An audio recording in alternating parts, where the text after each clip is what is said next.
Hello everyone, welcome back to our channel. EAMCET exams అయితే అయిపోయాయి. Exam తర్వాత మనకి కంప్లీట్ ప్రాసెస్ ఏంటి అనేది ఈ వీడియోలో డీటెయిల్గా ఎక్స్ప్లెయిన్ చేస్తాను. అలాగే మనకి సర్టిఫికేట్ వెరిఫికేషన్ అప్పుడు ఏ డాక్యుమెంట్స్ అవసరమో, ఒకవేళ డాక్యుమెంట్స్ లేకపోతే ఏ విధంగా టైం ఉంది కాబట్టి ఏ విధంగా ప్రొక్యూర్ చేసుకోవాలనేది కూడా డీటెయిల్గా ఎక్స్ప్లెయిన్ చేస్తాను. ఈ వీడియో మీకు డెఫినెట్గా హెల్ప్ఫుల్ అవుతుంది students. Don't skip the video, watch till the end. కుదిరితే లైక్ చేయండి. హైప్ అయితే ఎక్స్పెక్ట్ చేయట్లేదు, ఎందుకంటే లైక్ అయి చాలా మంది ఇవ్వట్లేదు కాబట్టి. సో ఇక్కడ మనం చూసినట్టయితే ఎగ్జామ్ అయిపోయింది. సో నెక్స్ట్ ప్రాసెస్ ఏంటి అంటే అఫీషియల్ వెబ్సైట్లో ప్రిలిమినరీ కీ అయితే రిలీజ్ చేస్తారు. ఆల్రెడీ అగ్రికల్చర్ అండ్ ఫార్మసీ వాళ్ళకి ప్రిలిమినరీ కీ అయితే రిలీజ్ చేయడం జరిగింది. తర్వాత ఫైనల్ కీ రిలీజ్ చేస్తారు. తర్వాత రిజల్ట్స్ వస్తాయి. అరౌండ్ 18th ఆఫ్ మే రోజు మనకి రిజల్ట్స్ వచ్చే అవకాశాలు ఉన్నాయి. సో తర్వాత ర్యాంక్ కార్డ్ డౌన్లోడ్ చేసుకోవచ్చు. ఇది అందరికి తెలిసిన ప్రాసెస్. సో ఈ రిజల్ట్స్ తర్వాత మెయిన్గా కౌన్సిలింగ్ నోటిఫికేషన్ వస్తుంది students. Actually game starts now. So notification తర్వాత మనకి యాక్చువల్ ప్రాసెస్ స్టార్ట్ అవుతుంది. సో ఇక్కడ మనము ఏ ఒక్క చిన్న తప్పిదం చేసిన స్టూడెంట్స్ మనం అనుకున్న కాలేజ్లో మనం అనుకున్న సీట్, మన ర్యాంకును బట్టి మనకి కాలేజ్లో సీట్ అండ్ మన అనుకున్న బ్రాంచ్ అయితే రాదు. సో ఇక్కడ చాలా కేర్ఫుల్గా ఉండాలి. ఇక్కడ నుంచి ప్రాసెస్ చాలా క్రిటికల్గా ఉంటుంది. కౌన్సిలింగ్ ప్రాసెస్లో స్టెప్స్ తెలుసుకునే ముందు మనము కాలేజ్ దోస్తు వాళ్ళ వాట్సాప్ గ్రూప్లో జాయిన్ అయితే అడ్వాంటేజ్ ఏంటి అనేది తెలుసుకొని డిస్కస్ చేద్దాం. ఇంపార్టెంట్ ఇన్ఫర్మేషన్ కోసం కాలేజ్ దోస్తు వాళ్ళు వాట్సాప్ గ్రూప్ని అయితే క్రియేట్ చేశారు. ఇక్కడ APTS EAMCET preparation documents, previous year papers, mock test, concepts, ఇలా ఎన్నో ఇంపార్టెంట్ డాక్యుమెంట్స్ ఒక్క క్లిక్తో మీరు జాయిన్ అయిన వాట్సాప్ గ్రూప్ నుంచి ఫ్రీగా డౌన్లోడ్ చేసుకోవచ్చు. నేను ఈ లింక్ని డిస్క్రిప్షన్ పార్ట్లో అండ్ కామెంట్ సెక్షన్లో పెడతాను స్టూడెంట్స్. మీరు ఈ లింక్ను ఓపెన్ చేసి వాట్సాప్ గ్రూప్లో జాయిన్ అవ్వి మీకు కావాల్సిన మెటీరియల్ అయితే ఫ్రీగా డౌన్లోడ్ చేసుకోవచ్చు. సో కౌన్సిలింగ్ ప్రాసెస్లో ముందుగా మనకి ప్రాసెసింగ్ ఫీ పే చేయాలి. ఎంత అంటే 1200. ఓసీ వాళ్ళకి, బీసీ వాళ్ళకి 1200 రూపీస్ పే చేయాలి. అదే ఎస్సీ ఎస్టీ వాళ్ళకి 600 పేమెంట్ ఉంటుంది.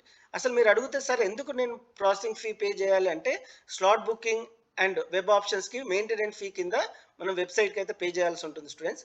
తర్వాత ఒకసారి ప్రాసెసింగ్ ఫీ చేశాక సో ఇక్కడ మనకి document verification at help line centres, A documents తీసుకెళ్ళాలి అనేది నేను లాస్ట్ పార్ట్ ఆఫ్ ద వీడియోలో చెప్తాను. సో దీని తర్వాత మనకి ఒకసారి మీ డాక్యుమెంట్స్ వెరిఫై అయ్యాక వెబ్ ఆప్షన్ ఎంట్రీ ఉంటుంది. ఇది చాలా క్రిటికల్ ప్లేస్ ఇక్కడ. ఎందుకంటే మనం ఒక్క తప్పిదం చేసినా మనం అనుకున్న కాలేజ్లో అనుకున్న బ్రాంచ్ అయితే రాదు స్టూడెంట్స్. సో ఇది చాలా ఇంపార్టెంట్ ప్రాసెస్. ఇవన్నిటి మీద సపరేట్ వీడియో అయితే చేస్తూ ఉంటాను. So stay connected with our channel. So తర్వాత ఒకసారి వెబ్ ఆప్షన్స్ ఎంట్రీ ఇచ్చాక కాలేజ్ వైజ్ కట్ ఆఫ్ ఉంటుంది. సో మార్క్ సీట్ అలాట్మెంట్ ఉంటుంది. ఇక్కడ mark seat allotment last year అయితే ఇంట్రడ్యూస్ చేశారు. ఈ ఇయర్ కూడా మీ వెబ్ ఆప్షన్స్ ప్రకారం ఏ కాలేజ్లో సీట్ వచ్చే అవకాశాలు ఉన్నాయి. మార్క్ సీట్ అలాట్మెంట్ తర్వాత ఫస్ట్ ఫేజ్ సీట్ అలాట్మెంట్ అయితే డిక్లేర్ చేస్తారు.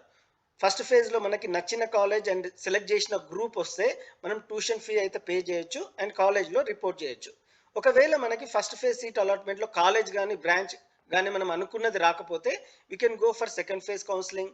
తర్వాత ఫైనల్ ఫేజ్ కౌన్సిలింగ్లో కూడా మనం ఆప్ చేసుకోవచ్చు. సో తర్వాత స్పాట్ అడ్మిషన్ కూడా ఉంటుంది if seats are remaining. So ఫైనల్గా మనకి కాలేజ్ కమెన్స్మెంట్, కాలేజ్ అయితే స్టార్ట్ అవుతుంది. This is about the nutshell of process, EAMCET process after exam. So ఇప్పుడు మనము ఏ డాక్యుమెంట్స్ తీసుకెళ్ళాలి అనేది వివరంగా ఎక్స్ప్లెయిన్ చేస్తాను స్టూడెంట్స్. ఇది చాలా ఇంపార్టెంట్. మనకి ఇంకా టైం ఉంది. నోటిఫికేషన్, కౌన్సిలింగ్ నోటిఫికేషన్ ఇవ్వలేదు కాబట్టి, రిజల్ట్స్ కూడా డిక్లేర్ కాలేదు కాబట్టి మనకి ఇంకా టైం ఉంది కాబట్టి ఈ సర్టిఫికేట్స్ మీ దగ్గర లేకుంటే మీరు ప్లాన్ చేసుకోండి. సో ముందుగా మనకి rank card. So results release చేశాక ర్యాంక్ కార్డ్ డౌన్లోడ్ చేసుకోవచ్చు. తర్వాత హాల్ టికెట్. ఈ హాల్ టికెట్, ర్యాంక్ కార్డ్ చాలా జాగ్రత్తగా పెట్టుకోవాలి స్టూడెంట్స్, మీకే నోట్. సో ఆధార్ కార్డ్ ఖచ్చితంగా ఉండాలి. ఎస్ఎస్సి మార్క్స్ మెమో అయితే కంపల్సరీగా ఉండాలి. Intermediate marks memo. Next 6th to intermediate వరకు మీరు ఏ కాలేజ్ అండ్ స్కూల్లో చదివారో ఆ స్టడీ సర్టిఫికేట్ మాత్రం జాగ్రత్తగా పెట్టుకోవాలి. దీన్ని మనం బోనఫైడ్ సర్టిఫికేట్ కూడా అంటాము. సో మీరు ఏ స్కూల్లో ఏ ఇంటర్మీడియట్లో చదివారో ఆ college and school bona fide certificate చాలా ఇంపార్టెంట్ స్టూడెంట్స్. ఒకవేళ ఈ సర్టిఫికేట్ లేదు అంటే స్కూల్స్, మీరు చదివిన స్కూల్ దగ్గరికి వెళ్ళండి, చదివిన కాలేజ్ దగ్గరికి వెళ్ళి ప్రొక్యూర్ చేసుకోండి. ఎందుకంటే ఈ సర్టిఫికేట్ లేకపోతే మీరు నాన్ లోకల్ కింద వస్తారు. Next TC. సో ఇక్కడ మీరు ఇంటర్మీడియట్ అయిపోయాక డెఫినెట్గా మీకు మార్క్స్ మెమో అండ్ టీసీ ఇస్తారు కాబట్టి ఈ టీసీ కూడా తీసుకెళ్లాల్సి ఉంటుంది సర్టిఫికేట్ వెరిఫికేషన్. తర్వాత నెక్స్ట్ ఇంపార్టెంట్ సర్టిఫికేట్ ఏంటి అంటే income certificate and next EWS certificate and caste certificate.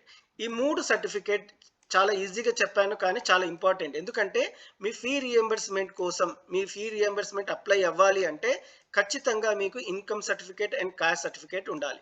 EWS అంటే ఓసీ స్టూడెంట్‌కి ఈడబ్ల్యూఎస్ సర్టిఫికేట్ ఉంటుంది. అదే బీసీ, ఎస్సీ, ఎస్టీ వాళ్ళకి ఖచ్చితంగా మీరు గుర్తుపెట్టుకోండి ఇన్‌కమ్ అండ్ కాస్ట్ సర్టిఫికేట్ అవసరం. దేనికి అంటే ఫీ రీయింబర్స్‌మెంట్ అప్లై చేయడానికి. So this is about the video students. ఇలాంటి ఇంపార్టెంట్ ఇన్ఫర్మేషన్ కోసం కాలేజ్ దోస్త్ వాళ్ళ వాట్సాప్లో జాయిన్ అయ్యి మీరు ప్రతి ఇన్ఫర్మేషన్ అప్ టు డేట్గా ఉండండి. Thank you and all the best for your results.